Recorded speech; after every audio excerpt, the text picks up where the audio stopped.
ನಿಮ್ಮ ಸಂಸ್ಥೆಯ ರಾಕೇಶ್ ಬಗ್ಗೆ ಪ್ರಿನ್ಸಿಪಾಲ್ ಆಗಿ ಏನು ಹೇಳಲಿಕ್ಕೆ ಇಷ್ಟಪಡ್ತೀರಾ? ಅವರ ಒಂದು ಹಿಡನ್ ಟ್ಯಾಲೆಂಟ್ನ ನೀವು ಗುರುತಿಸಿದ್ದ ಅಥವಾ ಹೇಗೆ ಅವರ ಟ್ಯಾಲೆಂಟ್ ಆಚೆ ಬಂತು ಅಂತ? ರಾಕೇಶ್ ಬಗ್ಗೆ ಹೇಳೋದಾದರೆ ನಿಜವಾಗ್ಲೂ ತುಂಬ ಹೆಮ್ಮೆ ನಮಗೆ ಅವರು ಇಲ್ಲಿಗೆ ಬಂದಿದ್ದು. ಬಿಕಾಸ್ ಎಂಥ ಪ್ರತಿಭೆ ಅಂತಂದರೆ ಅವ್ರಿಗೆ ಎಲ್ಲ ಕೆಪಬಿಲಿಟಿ ಎಲ್ಲ ಇದೆ. ಬಟ್ ಏನು ಅಂತಂದರೆ ಅವ್ರಿಗೆ ಒಂದು ಪ್ಲ್ಯಾಟ್ಫಾರ್ಮ್ ಬೇಕಾಗಿತ್ತು, ಅವ್ರಿಗೆ ಒಂದು ಮೋಟಿವೇಶನ್ ಮಾಡುವಂಥ ಒಂದು ತಂಡ ಬೇಕಾಗಿತ್ತು. ಸೊ ಅದನ್ನು ನನ್ನ ಸಂಸ್ಥೆ ಕಡೆಯಿಂದ ನಾವು ಈ ಕಾಲೇಜ್ ಓಪನ್ ಮಾಡಿ ಇಂಥವ್ರಿಗೆ ನಾವು ಡಿಗ್ರಿ ಇವತ್ತು ಪ್ರೊವೈಡ್ ಮಾಡ್ತಿದ್ದೀವಿ ಅಂತಂದರೆ ನಿಜವಾಗ್ಲೂ ನಾನೇ ಪ್ರೌಡ್ ಫೀಲ್ ಆಗ್ತಾ ಇದ್ದೀನಿ ಆ್ಯಸ್ ಎ ಪ್ರಿನ್ಸಿಪಲ್. ಸೊ ಆಮೇಲೆ ಅವ್ರಿಗೆ ಅದೇ ಹೇಳಿದೆ ಅಲ್ಲ, ಅವಾಗ ಹೇಳ್ದಂಗೆ ಸ್ವಲ್ಪ ಫಿಟ್ಸ್ ಇದೆ, ಸ್ವಲ್ಪ ಹೆಲ್ತ್ ಇಶ್ಯೂಸ್ ಇದೆ. ಅವ್ರ ಮನೇಲಿ ಪೇರೆಂಟ್ಸ್ ಬಂದು ನನ್ನ ಅಪ್ರೋಚ್ ಮಾಡಿದ್ರು. ಸೊ ಮ್ಯಾಮ್ ಈ ಥರ ಇದೆ, ಸ್ವಲ್ಪ ಅವ್ರನ್ನ ಹುಷಾರಾಗಿ ನೋಡ್ಕೋಬೇಕು ಹಂಗೆ ಹಿಂಗೆ ಅಂತ. ನಾನು ಅವ್ರದ್ದು ಟ್ಯಾಲೆಂಟ್ ನೋಡಿ ಸ್ವಲ್ಪ ಮನ್ಸು ಮಾಡಿದೆ, ಏನೇ ಇರಲಿ ರಿಸ್ಕ್ ತೊಗೊಂಡ್ರೂ ಪರವಾಗಿಲ್ಲ, ಅವ್ರಿಗೆ ಒಂದು ಪ್ಲ್ಯಾಟ್ಫಾರ್ಮ್ ಕೊಡೋಣ ಅಂತ. ಸೊ ಅವಾಗ ಅವ್ರನ್ನ ಇಲ್ಲಿ ಜಾಯಿನ್ ಮಾಡಿಕೊಂಡು ಇವತ್ತು 2 ವರ್ಷ ಆಯಿತು. ಇವತ್ತಿಗೆ ಈಗ ಅವರು ಬಂದು 3 ಸೆಮಿಸ್ಟರ್ ಕಂಪ್ಲೀಟ್ ಮಾಡಿದ್ದಾರೆ. ಅದರ ಜೊತೆಗೆ ಏನಾದರೂ ಪ್ರೋಗ್ರಾಮ್ ಇದ್ದರೆ ಅಲ್ಲಿ ಕರ್ಕೊಂಡು ಹೋಗ್ತಾ ಇರ್ತೀವಿ. ಸೊ ಅವ್ರಿಗೆ ಮೋಟಿವೇಟ್ ಆಗಲಿ ಅಂತ ಸೊ ಮಾಡ್ಕೊಂಡು ಹೋಗ್ತಾ ಇದ್ದಾರೆ. ಓಕೆ, ಅವ್ರಿಗೆ ಡಿಗ್ರಿ ಕೂಡ ಇಲ್ಲಿ ಕಂಪ್ಲೀಟ್ ಮಾಡಿಸ್ತೀವಿ. ಡಿಗ್ರಿ ಆದಮೇಲೆ ಅವ್ರನ್ನ ಯಾವ ರೀತಿಯಾಗಿ ಅಕಾಮಡೇಟ್ ಮಾಡಬೇಕು ಅಂತ ಯೋಚನೆ ಮಾಡ್ತೀವಿ. ಈಗ ಕಲೆ ಮತ್ತು ಸಂಗೀತದಲ್ಲಿ ನಿಮ್ಮ ಸಂಸ್ಥೆಗೆ ತುಂಬಾನೇ ಹೆಸರು ತಂದುಕೊಟ್ಟಂತಹ ವಿದ್ಯಾರ್ಥಿಗಳು ಎಷ್ಟು ಜನ ಇರ್ಬೋದು? ಬೇರೆ ಬೇರೆ ಕಡೆ ಅವರು ಪಾರ್ಟಿಸಿಪೇಟ್ ಮಾಡಿದ್ದಿರ್ಬೋದು. ಆ ಥರದ್ದು ಪ್ರತಿಯೊಬ್ಬ ವಿದ್ಯಾರ್ಥಿಗಳು ಕೂಡ ನಮಗೆ ಸ್ಪೆಷಲ್ ಅಂತಲೇ ಹೇಳ್ಬೋದು.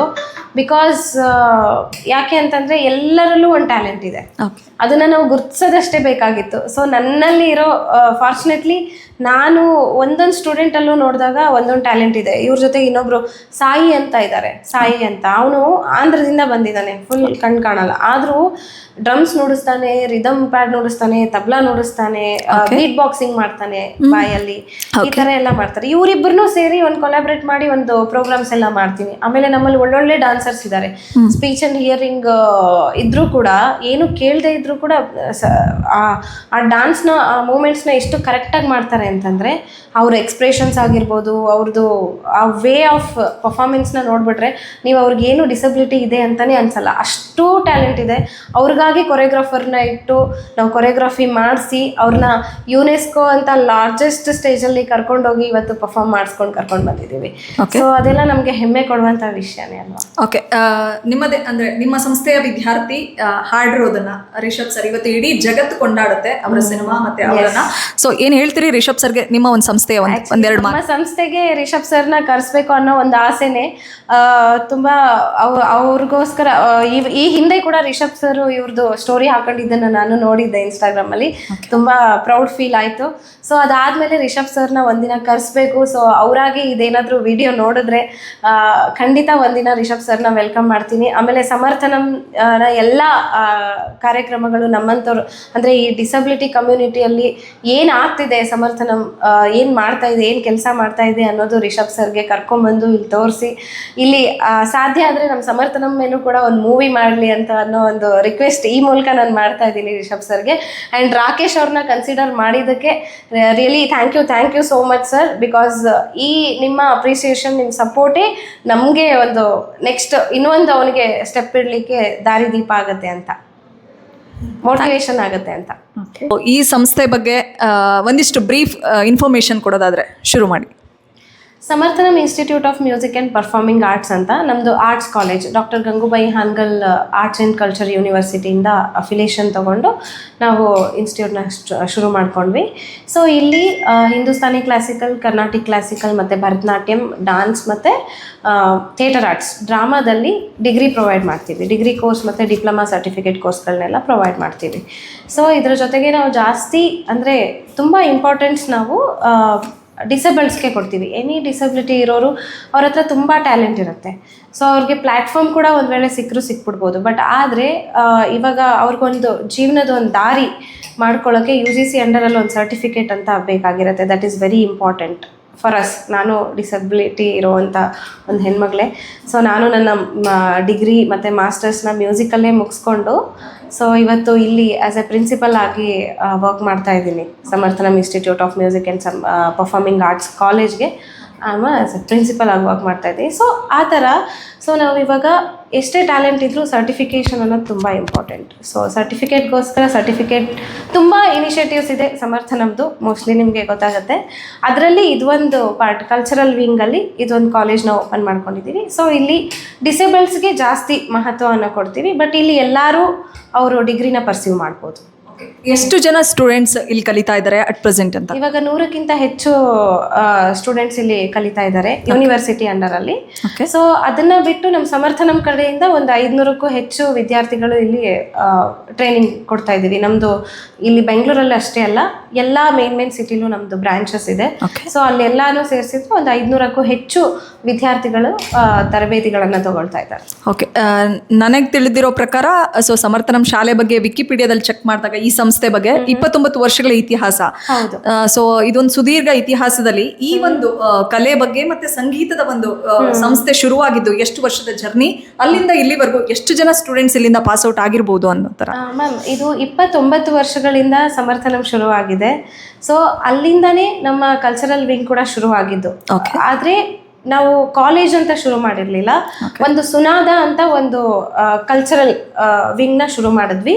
ಸೊ ಅಲ್ಲಿಂದ ತುಂಬಾ ಜನ ಸ್ಟೂಡೆಂಟ್ಸು ಇಲ್ಲಿ ಕಲಿತು ಒಳ್ಳೊಳ್ಳೆ ಪ್ಲಾಟ್ಫಾರ್ಮ್ಗಳಲ್ಲಿ ಲೈಕ್ USA, UK, ಕ್ಯಾನಡಾ ಈ ಥರಗಳಲ್ಲಿ ದೊಡ್ಡ ದೊಡ್ಡ ವೇದಿಕೆಗಳಲ್ಲಿ ಪರ್ಫಾರ್ಮೆನ್ಸ್ ಮಾಡಿ, like ICCR, UNESCO, para Olympics, ಮತ್ತೆ ಈ ಕನ್ನಡ ಸಂಘಗಳು ಔಟ್ ಆಫ್ ಕಂಟ್ರಿಲೆಲ್ಲ ಇರುತ್ತಲ್ಲ, ಆ ಥರದಲ್ಲೆಲ್ಲ ಪರ್ಫಾರ್ಮ್ ಮಾಡಿ ವಿಶ್ವ ಕನ್ನಡ ಹಬ್ಬ ಮಸ್ಕಟ್ಟಲ್ಲಾಯಿತು. ಸೊ ಆ ಥರ ತುಂಬ ಒಳ್ಳೊಳ್ಳೆ ವೇದಿಕೆಗಳಲ್ಲಿ ನಮ್ಮ ಮಕ್ಕಳು ಅಂದರೆ ಆರ್ಟಿಸ್ಟ್ಗಳಾಗಿ ಪರ್ಫಾರ್ಮ್ ಮಾಡಿದ್ದಾರೆ. ಓಕೆ, ಹಾಂ. ಎಷ್ಟು ಹೆಮ್ಮೆ ಇದೆ ಮ್ಯಾಮ್, ನೀವು ಯಾವ ಸ್ಕೂಲಲ್ಲಿ ಅಥವಾ ಎಲ್ಲಿ ಕಲ್ತಿದ್ದು ಮತ್ತೆ ಇಂಥ ಒಂದು ಹೆಮ್ಮೆಯ ಶಾಲೆಯಲ್ಲಿ ಕೆಲಸ ಮಾಡ್ತಿರೋದು ಎಷ್ಟು ಖುಷಿ ಕೊಟ್ಟಿದೆ ಅಂತ? ಸಮರ್ಥನಂ ಹೇಗೆ ಅಂತಂದರೆ ಶಬ್ದಗಳಲ್ಲಿ ವರ್ಣಿಸುವಂಥದ್ದು ಆಗೋದಿಲ್ಲ. ಯಾಕಂದರೆ ಸೊ ನಮ್ಮಂಥವರೆಲ್ಲ ತುಂಬ ಸ್ಟ್ರಗಲ್ ಮಾಡಿ ಏನೋ ಮಾಡಿ ಮಾಸ್ಟರ್ಸ್ ಮುಗಿಸ್ಬೇಕು ಅಂತಂದರೆ ಅದಕ್ಕೆ ತುಂಬ ಸ್ಟ್ರಗಲ್ಸ್ ಮಾಡಿರ್ತೀವಿ. ಸೊ ಅದಾದಮೇಲೆ ಆ್ಯಸ್ ಎ ಲೆಕ್ಚರರ್ ಆಗಿ ನಾನು 5 ವರ್ಷ ವರ್ಕ್ ಮಾಡಿ ಬೇರೆ ಕಡೆ ಅಲ್ಲೆಲ್ಲ ಹೊರಗಿನ ಪ್ರಪಂಚ ನೋಡಿ ನಾನು ಇಂಡಿಪೆಂಡೆಂಟಾಗಿ ಲೈಫ್ ಲೀಡ್ ಮಾಡಬೇಕು ಅಂದಾಗ ನನಗೆ ಎಷ್ಟೋ ಕಷ್ಟಗಳು ಬಂದಾಗ, ಯಾವುದೋ ಒಂದು ಕಷ್ಟದ ಪರಿಸ್ಥಿತಿಲಿ ಇಲ್ಲಿಗೆ ಬಂದಾಗ ಸಮರ್ಥನಂ ಆ್ಯಸ್ ಎ ಎಂಪ್ಲಾಯ್ ಆಗಿ ಅಷ್ಟೇ ಅಲ್ಲ, ಒಂದು ಕುಟುಂಬದ ಮೆಂಬರ್ ಥರ, ಆ್ಯಸ್ ಎ ಎಂಪ್ಲಾಯ್ ಆಗಿ ಅಷ್ಟೇ ಅಲ್ಲ, ನನ್ನ ಒಂದು ಕುಟುಂಬದ ಒಂದು ಮೆಂಬರ್ ಆಗಿ ಇಲ್ಲಿ ಮಾನಸಿಕವಾಗಿ ನಮಗೆ ದೈಹಿಕವಾಗಿ ಕೂಡ ನಾವು ವೀಕ್ ಇದ್ವಿ. ಸೊ ಆ ಟೈಮಲ್ಲಿ ನನ್ನ ಇಲ್ಲಿ ಒಳಗಡೆ ಕರ್ಕೊಂಡು ಒಂದು ಜಾಗ ಕೊಟ್ಟು ಸಮರ್ಥನಂ ಇವತ್ತು ನಮ್ಮನ್ನು ಬದುಕಿಸ್ತಾ ಇದೆ, ನಾವು ಬದುಕ್ತಾ ಇದ್ದೀವಿ. ಇನ್ನೊಬ್ಬರಿಗೂ ದಾರಿ ತೋರಿಸುವಂಥ ಒಂದು ಗೈಡೆನ್ಸ್ ಕೂಡ ನಮಗೆ ಸಮರ್ಥನಮಿಂದ ಸಿಕ್ಕಿದೆ ಅಂತ ಹೇಳ್ಬೋದು. ಓಕೆ, ಈ ಒಂದು ಸಮರ್ಥನಂ ಶಾಲೆಗೆ ಹೇಗೆ ಜಾಯ್ನಿಂಗ್ ಪ್ರೋಸೆಸ್ ಎಲ್ಲ ಹೇಗೆ ಅಂದರೆ ಈಗ ರಾಕೇಶ್ ಅವರಿಂದ ಹಿಡಿದು ತುಂಬ ಜನ ಅಂದರೆ ಹೇಗೆ ಬಂದು ಇಲ್ಲಿ ಜಾಯಿನ್ ಆಗ್ತಾರೆ? ಅವ್ರ ಪೇರೆಂಟ್ಸ್ ಕರ್ಕೊಂಬರ್ತಾ ಇರೋದಾ ಅಥವಾ ಇವರೇ ಹೈಯರ್ ಎಜುಕೇಷನ್ಗೆ ಸಮರ್ಥನಂ ಶಾಲೆನ ಅರಿಸ್ಕೊಂಡು ಬರ್ತಾ ಇರೋದಾ ಅಥವಾ ಹೇಗೆ ಮ್ಯಾಮ್ ಪ್ರೋಸೆಸ್? ಎರಡು ಪ್ರೋಸೆಸ್ ಇರುತ್ತೆ ಮ್ಯಾಮ್. ನಾವು ಹುಡ್ಕೊಂಡು ಹೋಗ್ತೀವಿ ಅಂದರೆ ಮೊಬಿಲೈಸೇಷನ್ ಒಂದು ಟೀಮ್ ಇದೆ. ಸೊ ಅದರಿಂದ ಮೊಬಿಲೈಸ್ ಕೂಡ ಮಾಡ್ತೀವಿ. ಎಲ್ಲಿ ಡಿಸೇಬಲ್ಸ್ ಇದ್ದಾರೆ, ಅವ್ರಿಗೆ ಏನು ತೊಂದರೆಗಳಿದೆ, ಅವ್ರಿಗೆ ಯಾವ ಥರದಿಂದ ನಾವು ತರಬೇತಿ ಕೊಡ್ಬೋದು ಅಥವಾ ಯಾವ ಥರ ಅವ್ರನ್ನ ಇನ್ವಾಲ್ವ್ ಮಾಡ್ಕೋಬೋದು ನಮ್ಮ ಸಮರ್ಥನಮಲ್ಲಿ ಅಂತ. ಇನ್ನೊಂದು ಸಮರ್ಥನಂ ಈ ಥರ ಕಾಲೇಜ್ ಶುರುವಾಗಿದೆ ಅಂದಾಗ ರಾಕೇಶ್ ಅವರು ಹುಡ್ಕೊಂಡು ಬಂದು ನಮ್ಮನ್ನು ಈ ಥರ ನಂಗೆ ಸಮಸ್ಯೆ ಇದೆ, ನಾನು ಇಲ್ಲಿ ಕಲಿಯೋಕ್ಕೆ ನನಗೆ ಇಂಟ್ರೆಸ್ಟ್ ಇದೆ, ನನಗೆ ಒಂದು ದಾರಿ ಮಾಡಿಕೊಡಿ ಅಂತ ಬಂದು ಕೇಳಿದಾಗ ನಾವು ಅದಕ್ಕೂ ಸಪೋರ್ಟ್ ಮಾಡಿದ್ದೀವಿ. ಸೊ ಇವತ್ತು ರಾಕೇಶ್ ಅವರು ಇಲ್ಲಿ ಡಿಗ್ರಿ ಮಾಡ್ತಾ ಇದ್ದಾರೆ, ಡಿಗ್ರಿ ಸೆಕೆಂಡ್ ಇಯರ್ ವಿದ್ಯಾರ್ಥಿ ಅವರು. Okay, so very talented. ಇಲ್ಲಿಗೆ ಬಂದಮೇಲೆ ಅವ್ರ ಆರೋಗ್ಯ ಸಮಸ್ಯೆ ಕೂಡ, ಆಮೇಲೆ ಅವ್ರ ಒಂದು ಒಂಟಿತನ, ಅವ್ರ ಮನೇಲಿ ಏನು ಅವನಿಗೆ ಪಾಪ ತುಂಬ ಪ್ರಾಬ್ಲಮ್ಸ್ ಇದೆ, ಈವನ್ ಫಿಟ್ಸ್ ಬರೋದು. ಸೊ ಫಿಟ್ಸ್ ಇದೆ ಅವನಿಗೆ, ಸೊ ಕಣ್ಣಿಂದು ಪ್ರಾಬ್ಲಮ್ ಇದೆ, ಸ್ವಲ್ಪ ವೀಕ್ ಇದ್ದಾರೆ. ಸೊ ಟ್ಯಾಬ್ಲೆಟ್ಸ್ ಮೇಲೆ ಇರಬೇಕು ಅವರು. ಇಲ್ಲಿ ಅವರು ಮೆಂಟಲಿನೂ ಸ್ಟ್ರಾಂಗ್ ಇದ್ದಾರೆ. ಆಮೇಲೆ ನಾವು ಆಲ್ಮೋಸ್ಟ್ ಅವ್ರಿಗೆ ಏನೋ ಒಂದು ಕಲಿಸ್ಲಿಕ್ಕೆ, ಆಮೇಲೆ ಅವ್ರನ್ನ ಜಾಸ್ತಿ ಏನೋ ಚಟುವಟಿಕೆಗಳಲ್ಲಿ ವಿವಿಧ ಚಟುವಟಿಕೆಗಳಲ್ಲಿ ಇನ್ವಾಲ್ವ್ ಮಾಡೋಕ್ಕೆ ಟ್ರೈ ಮಾಡ್ತೀವಿ. ಸೊ ಆ ಥರದಿಂದ ಅವರು ಇವಾಗ ಆರಾಮಾಗಿದ್ದಾರೆ.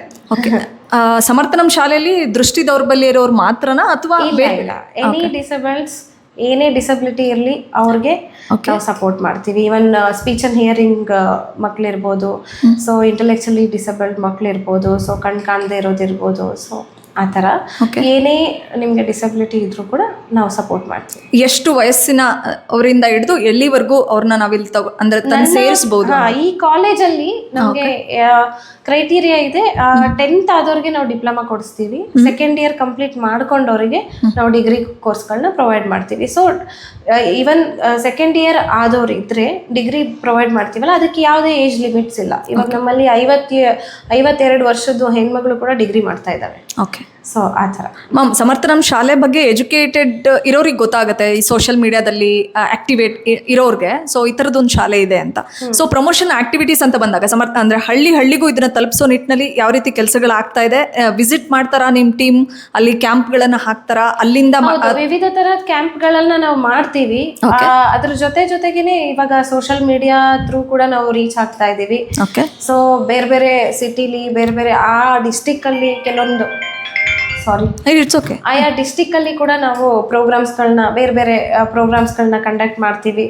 ಸೊ ಹಾಗಾಗಿ ನಾವು ಆಮೇಲೆ ಈ ಹೆಲ್ತ್ ಡಿಪಾರ್ಟ್ಮೆಂಟ್ ಇದೆ, ಹೆಲ್ತ್ ಡಿಪಾರ್ಟ್ಮೆಂಟ್ ಅವರು ಅಲ್ಲಿ ಕ್ಯಾಂಪ್ ಆಗ್ತಾ ಇರ್ತಾರೆ. ಸೊ ನಾವು ಈ ಡಿಜಿಟಲ್ ಕಿಟ್ಗಳನ್ನೆಲ್ಲ ಪ್ರೊವೈಡ್ ಮಾಡ್ತೀವಿ. ಲೈಕ್ ಈಗ ಹೆಲ್ತ್ಗೆ ರಿಲೇಟೆಡ್ ಆಗಿರೋದು, ಇವಾಗ ಕಾಲಿಲ್ಲದೆ ಇರೋರಿಗೆ ಸೈಕಲ್ ಪ್ರೊವೈಡ್ ಮಾಡೋದಾಗ್ಲಿ, ಗಾಡಿಗಳನ್ನ ಪ್ರೊವೈಡ್ ಮಾಡೋದಾಗ್ಲಿ, ಅವ್ರಿಗೆ ಏನು ನೆಸೆಸಿಟಿ ಇರುತ್ತೆ ಅದನ್ನ ಪ್ರೊವೈಡ್ ಮಾಡ್ತೀವಲ್ಲ. ಸೊ ಹಾಗಾಗಿ ಅವೇರ್ನೆಸ್ ಕೂಡ ಆಗುತ್ತೆ. ಆಮೇಲೆ ಸಮರ್ಥನಂ ಸಂಸ್ಥೆ ಅಂದರೆ ಇವಾಗ ಎಲ್ಲ ಮೇನ್ ಸಿಟಿಗಳಲ್ಲಿ ಇರೋದ್ರಿಂದ ಸೊ ಅಲ್ಲಿ ಅವ್ರಿಗೆಲ್ಲರಿಗೂ ಗೊತ್ತಾಗುತ್ತೆ ಅಂತ ಗೊತ್ತಾಗಿರುತ್ತೆ. ಓಕೆ.